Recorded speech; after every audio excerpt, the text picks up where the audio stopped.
다 같이 묵도하심으로 주일 예배를 드리겠습니다.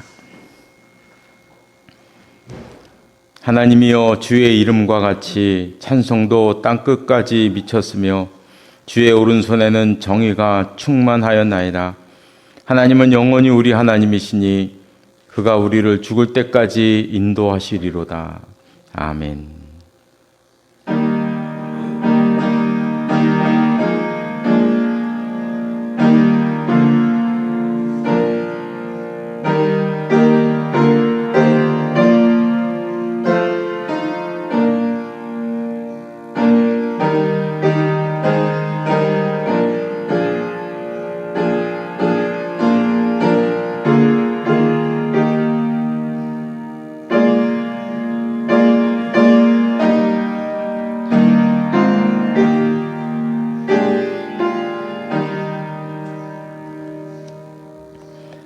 모두 일어나셔서 찬송가 20장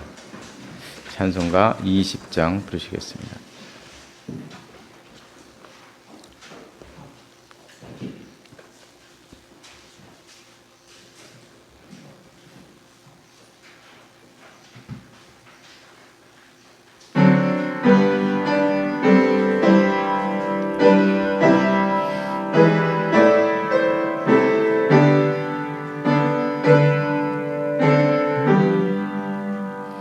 큰 영광 중에 계신 주 나 찬송합니다.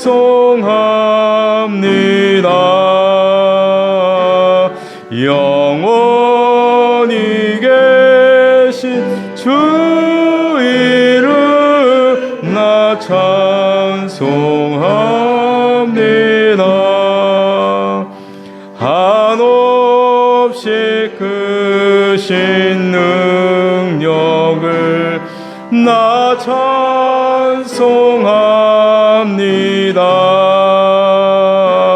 참되고 미쁜 그 언약 나 찬송합니다. 온 천지 창조하시던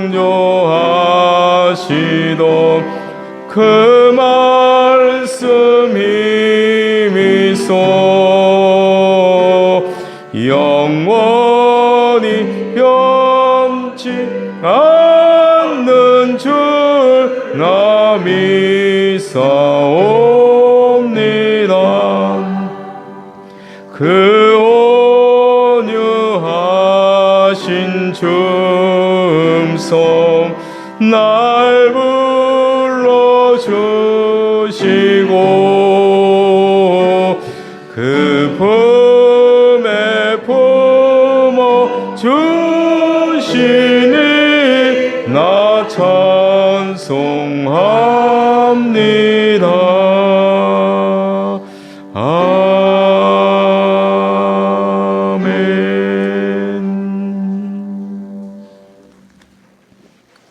교동문은 17번입니다.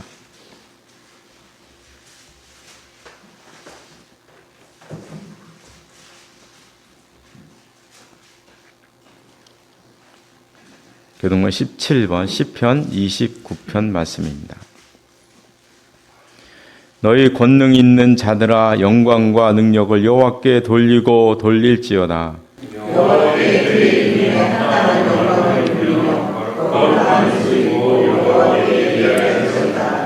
여호와의 소리가 물 위에 있도다. 영광의 하나님이 우레소리를 내시니 여호와는 많은 물 위에 계시도다. 여호와의 소리가 힘이 있으며 여호와의 소리가 들려주셨다. 여호와의 소리가 백향목을 꺾으시며 여호와께서 레바논 백향목을 꺾어 부수시도다. 그가 물을 성하시같이 피하시며 레바논과 시돈으로 물을 성하시같이 피하시도다. 여호와의 소리가 화염을 가르시도다. 여호와의 소리가 화염을 쏟으시며 여호와께서 하늘에서 화염을 쏟으시도다. 여호와의 소리가 암사슴을 낙태하게 하시고 삼림을 말갛게 벗기시니 그의 성전에서 그의 모든 것들이 말하기를 원하노라. 여호와께서 홍수 때에 자정하셨으며 여호와께서 영원하도록 왕으로 자정하시도다. 여호와께서 자기 백성에게 힘을 주시며 여호와께서 자기 백성에게 평강의 복을 주시리로다. 아멘. 다 같이 사도신경으로 우리의 신앙을 고백하겠습니다. 나는 전능하신 아버지 하나님 천지의 창조주를 믿습니다. 나는 그의 유일하신 아들 우리 주 예수 그리스도를 믿습니다.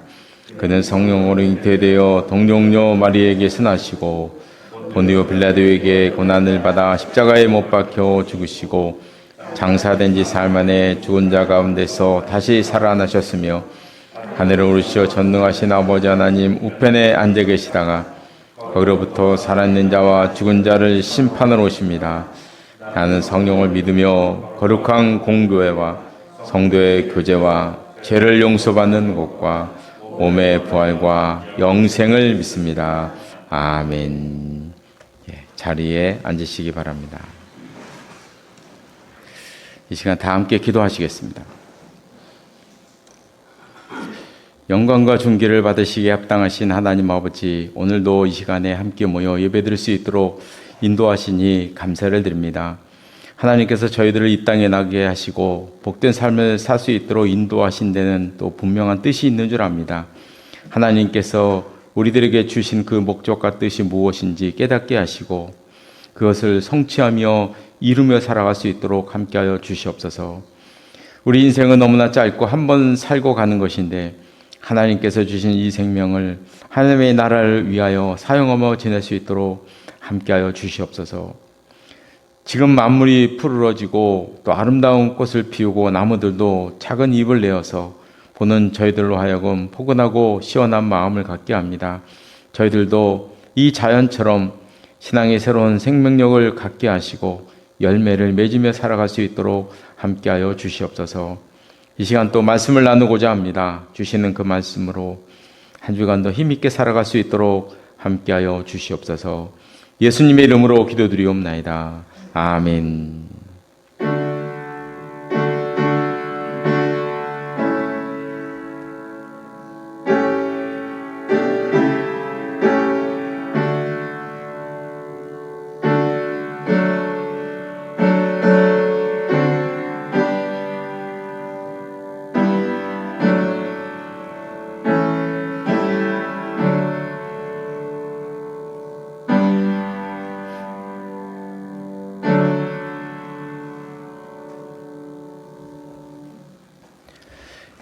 오늘 주시는 하나님의 말씀은 구약성경 룻기 4장 말씀입니다.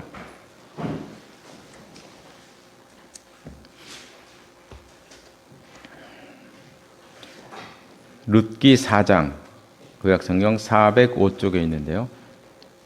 룻기 4장 1절로 12절 말씀까지, 1절로 12절 말씀까지 한 절씩 교독하시겠습니다. 제가 먼저 4장 1절을 읽겠습니다. 보아스가 성문으로 올라가서 거기 앉아 있더니 마침 보아스가 말하던 기업 물을 자가 지나가는지라. 보아스가 그에게 이르되 아무개여 이리로 와서 앉으라 하니 그가 와서 앉으매 보아스가 그 성문을 요청하여 이르되 당신이 여기 앉으라 하니 그를 앉으매 보아스가 그 기업 물을 자에게 이르되 모압 지방에서 돌아온 나오미가 우리 형제 엘리멜렉의 소유지를 팔려함으로 내가 여기 앉은 이유가 내게서 정하여서 그것을 사고 우리 나라에 발견하였다. 만일 내가 물으면 물으나 만일 내가 물지 아니하거든 이를 구하여 하였다. 내 마음 하여 그 외에는 물을 자가 없느냐 하니 그가 이르되 내가 물이라 하는자. 보아스가 이르되 너가 나오미의 손에서 그 밭을 사는 날에 곧 죽은 자의 아내 모압 여인 룻에게서 사서 그 죽은 자의 기업을 그의 이름으로 세워야 할지니라 하니 그 기업을 자격에 나는 내 기업에 소유가 있어하여 나를 위하여 부지런하니 내가 물 것을 내가 부라 나는 부지런하리라 하니라. 옛적 이스라엘 중에는 모든 것을 무르거나 교환하는 일을 확정하기 위하여 사람이 그의 신을 벗어 그의 이웃에게 주더니 이것이 이스라엘 중에 증명하는 전례가 된지라. 이에 그 귀한 물자가 보아스에게 이르되 내가 너를 위하여 사랑하고 우리의 신을 벗는 자. 보아스가 장로들과 모든 백성에게 이르되 내가 엘리멜렉과 기론과 말론에게 있던 모든 것을 나오미의 손에서 산 일에 너희가 오늘 증인이 되었고 또 말론의 아내와 왕에게 있어서 나의 아내를 맞이하고 그 죽은 자의 기억을 그의 이름으로 세워 그의 이름이 그의 형제 중에와 그 공성에서 끊어지지 아니하려매 너희가 오늘 증인이 되었느니라 하니. 성문에 있는 모든 백성과 장로들이 이르되 우리가 증인이 되나니 여호와께서 내 집에 들어가는 여인으로 이스라엘의 집을 세운 라헬과 레아 두 사람과 같게 하시고 내가 에브라스에서 유록하고 베들레헴에서 유명하게 하시기를 원하며 여호와께서 이 젊은 여자로 말미암아 내게 상속자를 주사 내 집이 다말이 유대에게 낳아준 베레스의 집과 같게 하시기를 원하노라 하니라. 아멘. 이 말씀 위에 하나님의 은혜가 함께 하시기를 바랍니다. 찬송가 322장, 찬송가 322장 부르시겠습니다.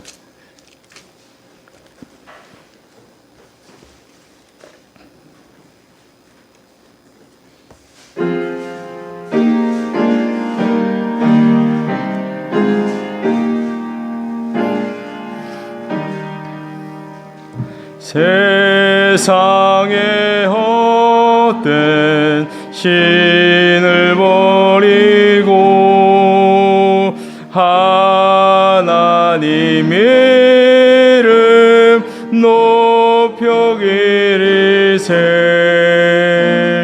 온 천하 백성 모두 나와서 다 같이 하나님만 섬기세. 세상의 헛된 우상 버리고 인간의 모든 부귀영화와 거짓과 불의 모두 버리고 온전히 하나님만 섬기세.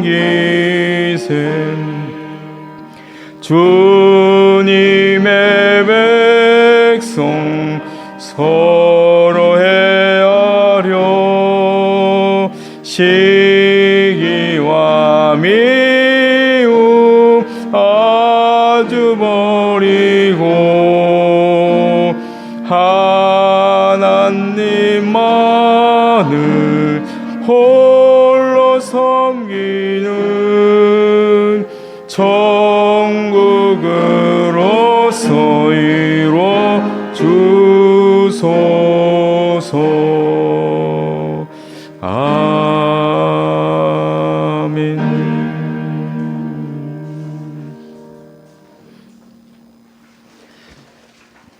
룻기, 우리가 보고 있는 룻기는 이스라엘의 아주 중요한 제도를 배경으로 하고 있습니다. 그 제도는 동생이 형의 대를 물리는 제도입니다. 그러니까 형이 결혼을 했는데 아들을 낳지 못하고 형이 죽으면 동생이 그 형수를 취해서 그 대를 잇도록 하는 것, 형의 대를 잇도록 하는 것, 그 제도입니다. 사실 우리나라도 예전에는 뭐 큰 집에 아들이 없으면 동생 집 아들을 데려다가 양자로 삼는 그런 경우가 있었죠. 그래서 제가 어렸을 때 저희 당숙이 딸만 넷을 낳았는데 아들을 낳지를 못했습니다. 그래서 호시탐탐 저를 데려가려고 이렇게 오셨어요.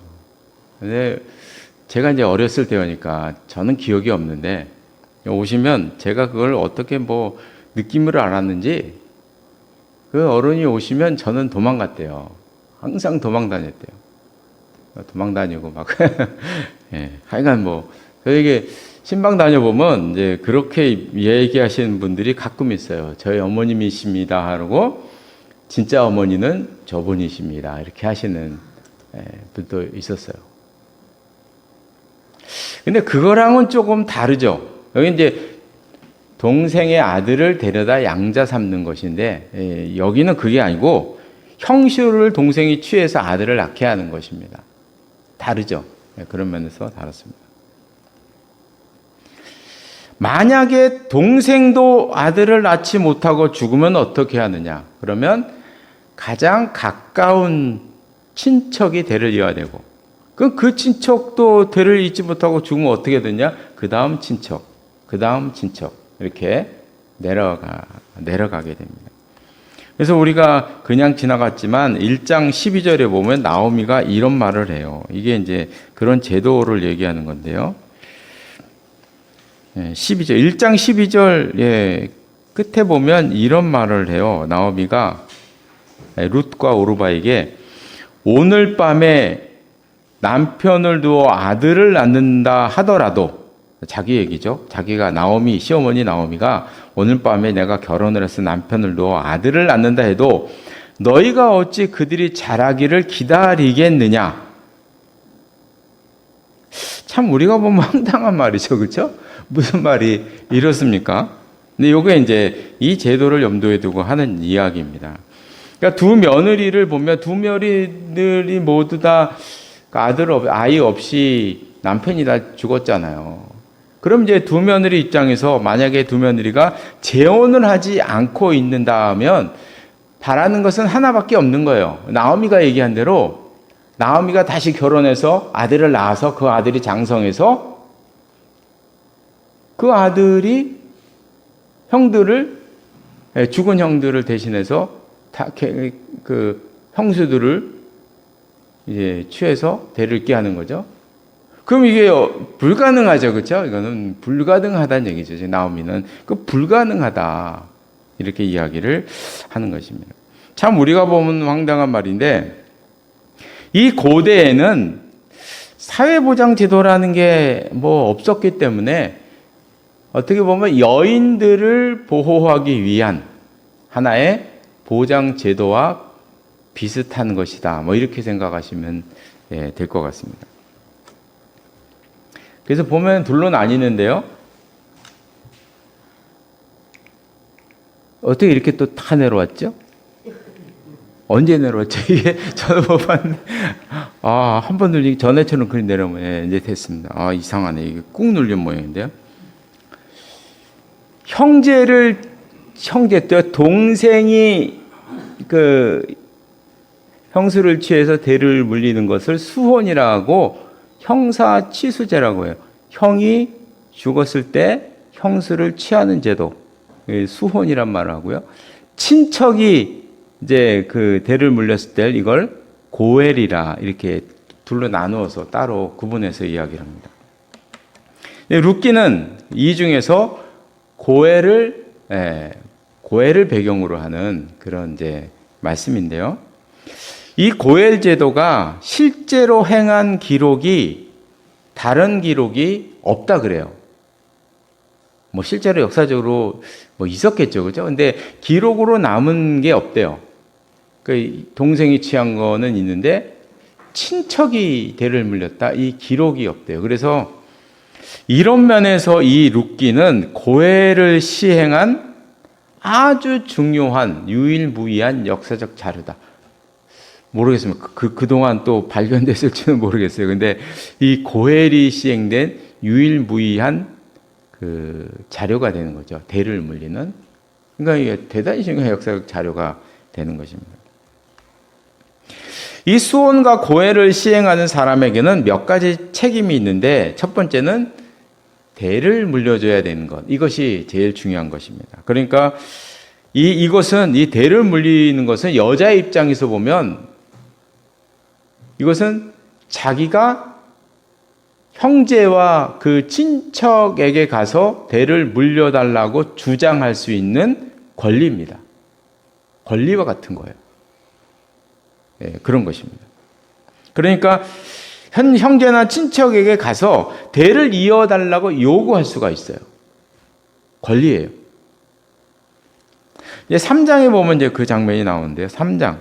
룻기 3장에 보면 우리가 2장, 3장 그냥 지나가는데 지금 보겠습니다. 3장 3절, 4절에 보면 이제 시어머니 나오미가 며느리 룻에게 이런 얘기를 하죠.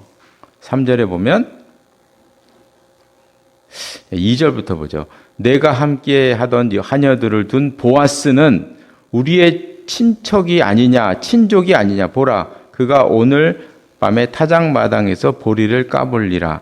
그런즉 너는 목욕하고 기름을 바르고 의복을 입고 타작마당에 내려가서 그 사람이 먹고 마시기를 다하기까지는 그에게 보이지 말고 그가 누울 때에 너는 그가 눕는 곳을 알았다가 들어가서 그의 발치 이불을 들고 거기 누우라.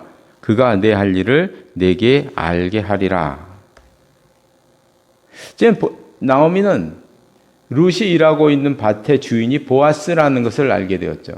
근데 그 보아스는 자기의 친척이었어요. 가까운 친척. 그러니까 자기의 대를 물릴 수 있는 기업 물을 자가 되는 거죠. 보아스는. 그걸 이제 알게 된 것입니다. 알고 룻에게 이런 이야기를 하는 거예요. 이런 이야기를 하는 것입니다.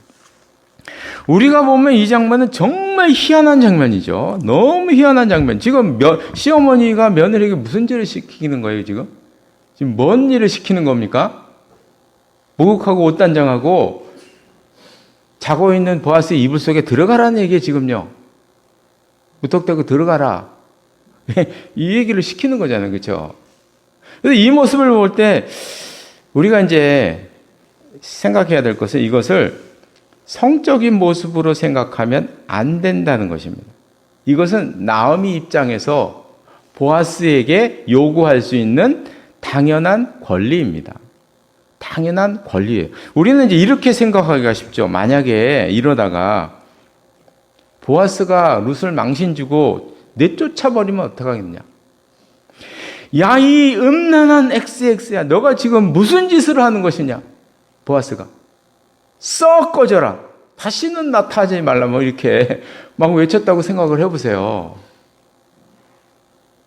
그러면 이제 룻은 음란한 여자라고 낙연을 지킬 것이고, 그럼 그 마을에서 살아갈 수가 없는 것이죠.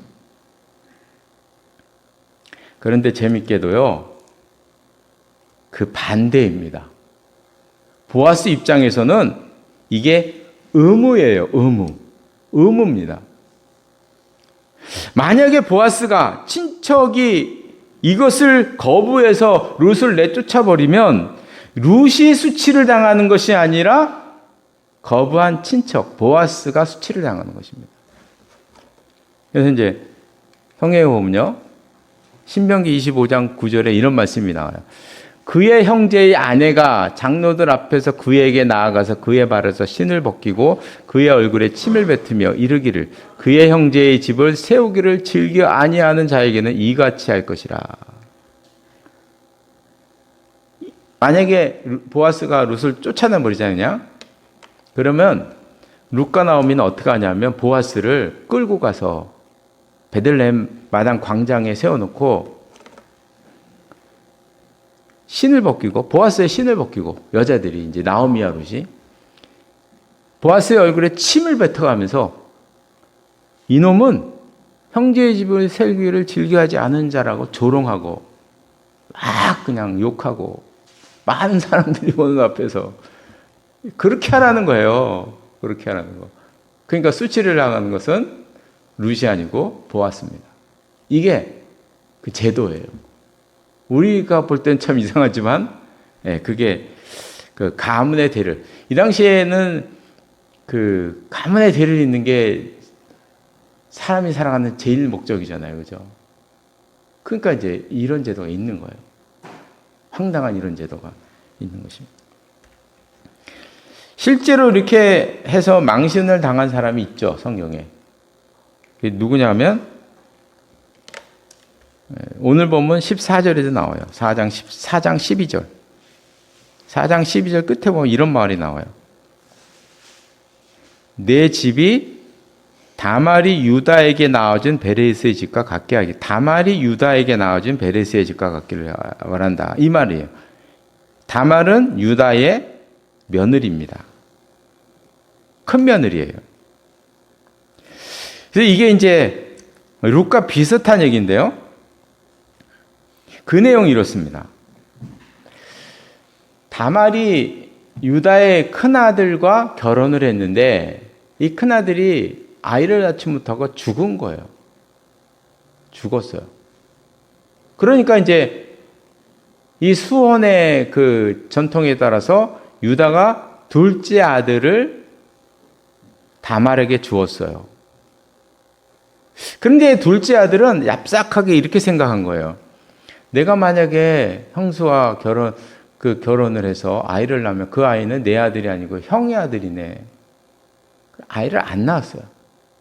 그 하나님 악하게 보시고 그 아들도 죽었어요. 아들도 없이. 두 아들이 죽은 거예요. 유다에게는 또 아들이 하나가 있었어요. 아들이 셋이 있었어요. 저처럼 셋이 있었어요. 그럼 이제 수혼의 전통에 따라서 셋째 아들도 줘야 돼요. 줘야 되는데 유다가 이런 생각을 하게 됐어요. 이제 아들 하나 남았는데 얘까지 죽으면 어떡하나. 당연히 그런 생각이 들지 않겠어요. 그렇죠? 또 아들이 죽었으니까 그런 생각이 들겠죠. 그래서 유다가 이제 며느리한테 얘기해요. 유다가 그의 며느리 다말에게 이르되 수절하고 내 아버지 집에 있어 내 아들 셀라 막내 아들 셋째 아들 셀라가 장성하기를 기다리라. 그러니까 아직 어리니까 마죽은 못 주겠다는 거죠. 셀라도 그 형들과 같이 죽을까 내가 염려하기 때문이다. 아직 어려서 기다려라. 얘가 장성할 때 이렇게 얘기를 한 것이죠. 근데 기다려도 오질 않네. 기다려도 장성했는데도 안 주는 거예요. 유다 입장에서는 또 죽을까 봐 겁내는 거예요. 못 주는 거예요. 다말은 이제 어떻게 했느냐? 다말이 아주 엽기적인 행동을 합니다. 다말이 과부의 의복을 벗고 너울로 얼굴을 가리고 몸을 힘싸고 딥나 길곁 애나무 문에 앉으니 창녀의 복장을 하고 남자들을 유혹하기 위해서 길거리에 앉아 있는 거예요.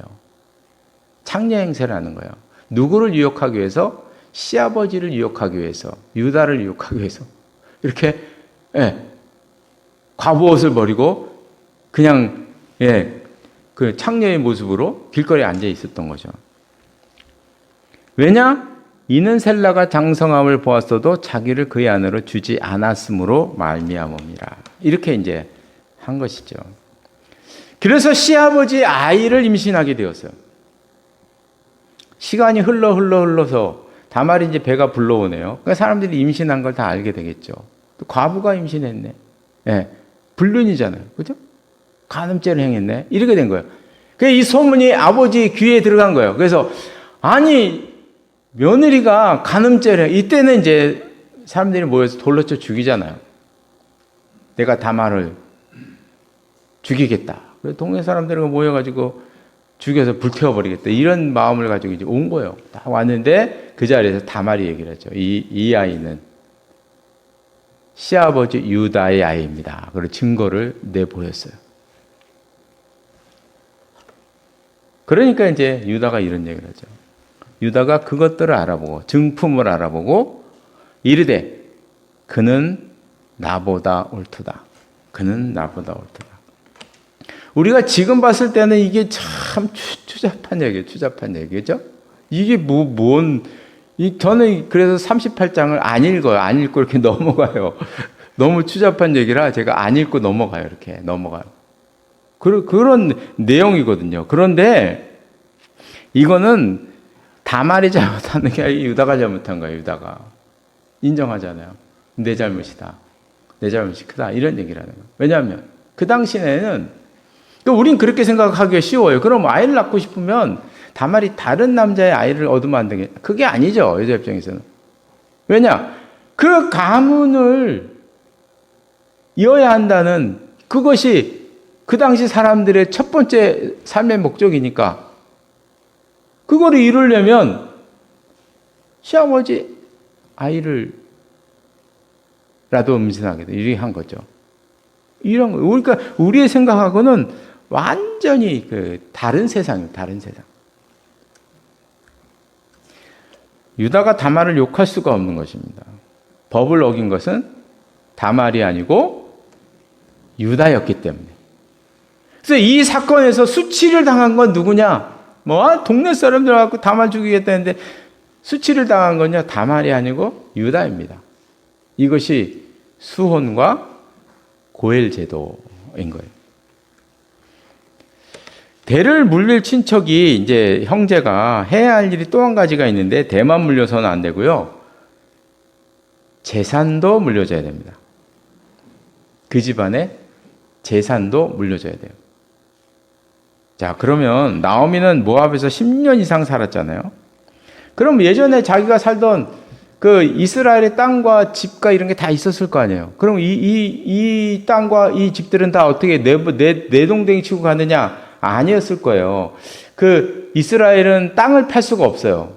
땅을 팔 수가 없어요. 임대만 줄 수 있어요.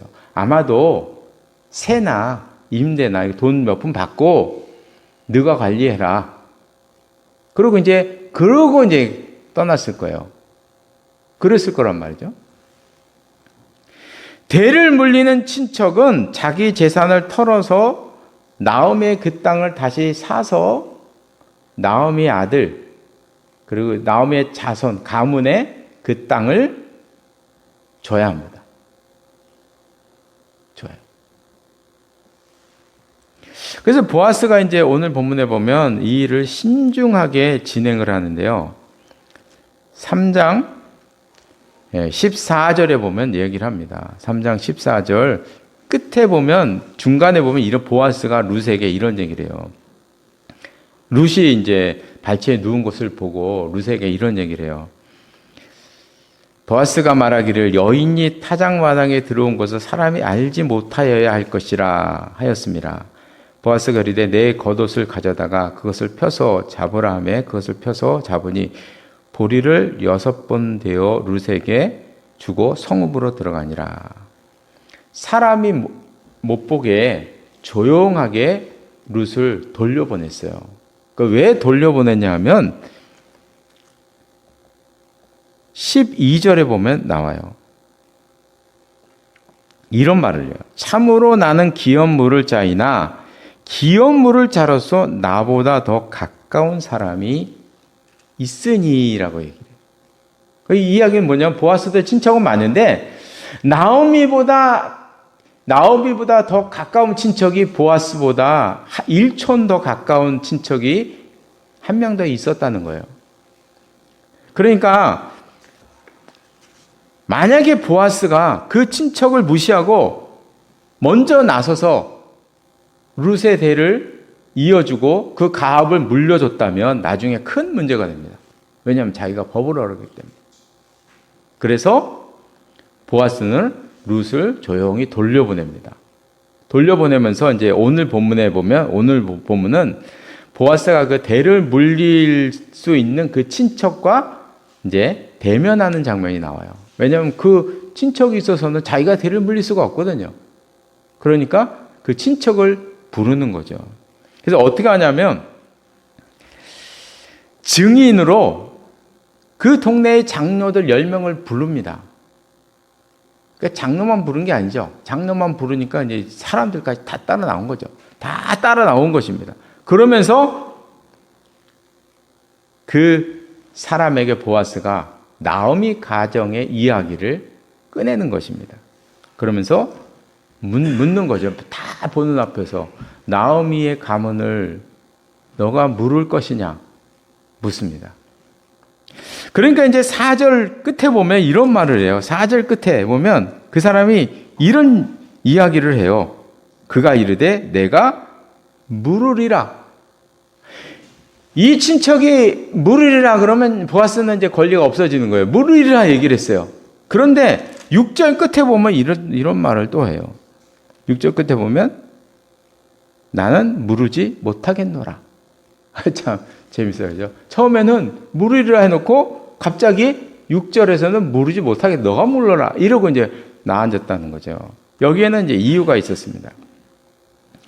아마 처음에 4절에 보아스가 얘기할 때는 아마도 이 친척은 자기가 대를 물을 사람이 나오미라고 생각을 했던 것 같아요. 자, 우리는 룻에게 지금 꽂혀 있어요. 그렇죠? 그래서 룻이 대를 잇겠거니 생각해요. 그러나 나오미도 대를 물을 사람이에요. 왜냐하면 남편 죽었잖아요. 아들 다 죽었잖아요. 그 나오미 자체도 지금 대를 물을 수 있는 사람인 거예요. 그러니까 맨 처음에 친척은 자기가 대를 물을 사람이 나오미라고 생각했던 거예요. 룻은 생각을 못한 거예요. 그러다가 5절에서 보아스가 이런 얘기를 해요. 둘째 주 끝에 보니까 죽은 자의 아내 모압 여인 룻에게서 사서 그 죽은 자의 기업을 그의 이름으로 세워야 할지니라. 너는 나오미도 나오미인데 룻에게서 대를 이어야 한다. 이렇게 얘기를 한 거죠. 그러니까 이 사람은 룻을 생각을 못한 거예요. 그러다 보아스가 나오미가 아니라 룻이다 그러니까 나는 못하겠다 얘기를 하는 거예요. 자, 그러면 우리가 이제 나오미를 취하는 것과 룻을 취하는 것 경우가 어떻게 다른가 우리가 한번 여기서 이제 살펴봐야 돼요. 이 본문을 보려면요. 나오미는요. 나이가 많아서 아이를 낳을 수 없습니다. 누구나 다 아는 사실이에요. 그죠? 아이를 낳을 수가 없어요. 지금 그런 결과가 어떻게 되느냐. 자기가 자기 재산을 다 들여서 나오미의 재산을 다 수습을 해서 나오미 가문에게 그걸 준다고 해도 나오미가 아들을 낳지 못하고 죽으면 결국 그 땅은 누구께 돼요? 자기한테 돌아오는 거죠. 자기 아들들한테 가는 거예요. 손해가 없는 거예요. 그리고 이 이스라엘은 남의 집에 땅을 살 수가 없어요. 임대만 가능해요. 자기 땅을 넓히고 싶어도 넓힐 수가 없어요. 50년 후에 돌려줘야 돼요. 그게 희년제잖아요. 땅을 팔 수가 없어요. 땅을 넓힐 수가, 난 더 넓히고 싶어도 할 수가 없어요. 그런데 만약에 나오미를 취해서 나중에 나오미의 가문의 땅을 몽땅 자기가 가지면 자기 지경이 넓어지는 거예요. 그렇잖아요. 그죠? 자기 가문이 더 번성해지는 거예요. 합법적으로. 그리고 많은 사람들에게 저 사람은 나오미 가문을 지켜준 물려준 위인이다. 그래가지고 칭송을 받게 됐죠. 명예도 없고 땅도 없고 이렇게 되는 거예요. 그러니까 처음에는 내가 모르겠다고 얘기를 한 거예요. 선뜻. 자, 그러면 룻과 결혼하면 어떻게 되겠냐? 룻이 낳겠죠, 아이를. 네. 그럼 그 아들은 자기 아들이 아니에요? 이거는 나오미 가문의 아들이 되는 거예요. 그리고 자기가 돈을 들여서 그 나오미 가문의 그 모든 그 채무를 다 정리해서 주면 그 땅은 다 룻이 낳은 아들에게 가는 거예요. 자기 땅이 되는 게 아니에요. 자기는 재산의 손실을 보는 거예요. 그래서 이제 6절에 보면 그 거부한 이유가 나와요. 뭐라고 얘기하면 그 기업 물을 자가 이르되 나는 내 기업에 손해가 있을까 하여 나를 위하여 물으지 못하겠다. 막대한 손해를 나는 감수할 수가 없다. 너가 물러라. 그리고 이제 보아스에게 바톤을 넘겨준 것이죠. 수원도 수원이지만 이 고엘이라는 제도는 참 쉬운 제도가 아닙니다. 이 막대한 손해를 감수해야 되는 제도예요.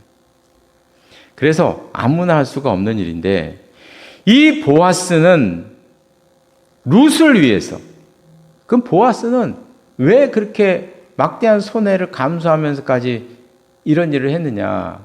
앞뒤를 살펴보면 이 보아스는요, 룻을 얻기 위해서 한 것이에요. 룻을 너무나 잘 본 거예요. 왜냐하면 나오미는 자기 고모잖아요. 고모. 네. 자기 고모뻘 되는 어른을 그렇게 귀하게 섬긴 룻을 보아스는 눈여겨본 거예요. 처음부터. 그래서 저런 여인이라면 나의 아내를 삼아도 되겠다. 그래서 룻을 얻기 위해서 그런 막대한 재산을 감수하는 대가를 지불한 것입니다. 이제 말씀을 마치겠습니다. 이 고엘 제도는 사실 하나님의 구원 사건을 상징하고 있는 것입니다. 이 보아스가 룻을 얻기 위해서, 룻이라는 그 여인을 얻기 위해서 막대한 재산상의 손실을 감수하고 대가를 지불했잖아요.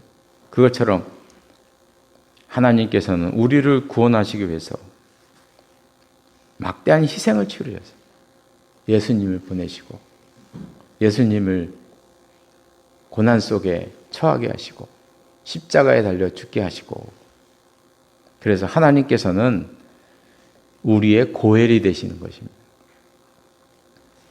그 하나님의 은혜를 마음에 품고 살아가는 우리 모두가 되시기를 바랍니다.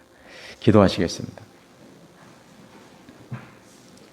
하나님 아버지, 우리가 오늘 말씀 가운데서 우리가 봤을 때는 정말 황당하고 희한한 그런 제도였지만 또 그때 그 사회에서는 아주 중요한 수혼과 고엘이라는 그 제도를 우리가 살펴보았습니다.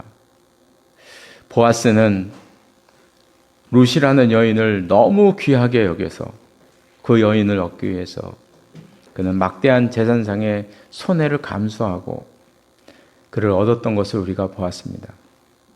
이런 보아스의 모습이 바로 하나님께서 우리를 자녀 삼으시기 위해서 희생하신, 대가를 치르신 바로 그 모습임을 생각해 보았습니다.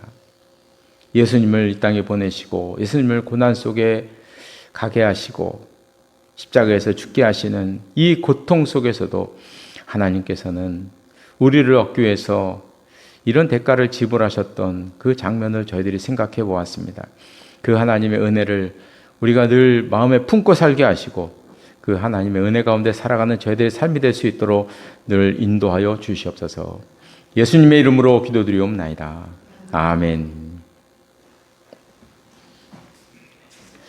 모두 일어나셔서 찬송가 484장, 찬송가 484장 부르시겠습니다.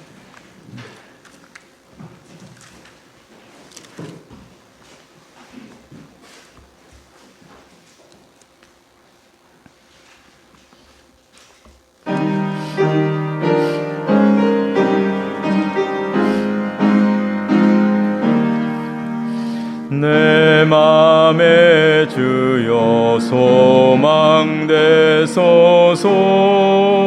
주 없이 모든 일 헛되어라. 밤이나 낮에나 주님 생각, 잘 때나 깰 때 함께 하소서. 지혜의 주여 말씀으로서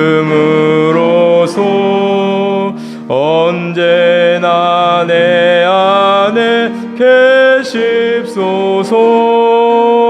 주는 내 아버지 나는 아들, 주 안에 내가 늘 함께하네.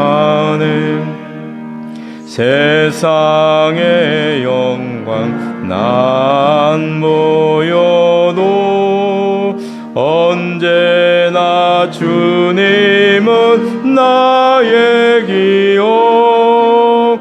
주님만 내 맘에 계시오니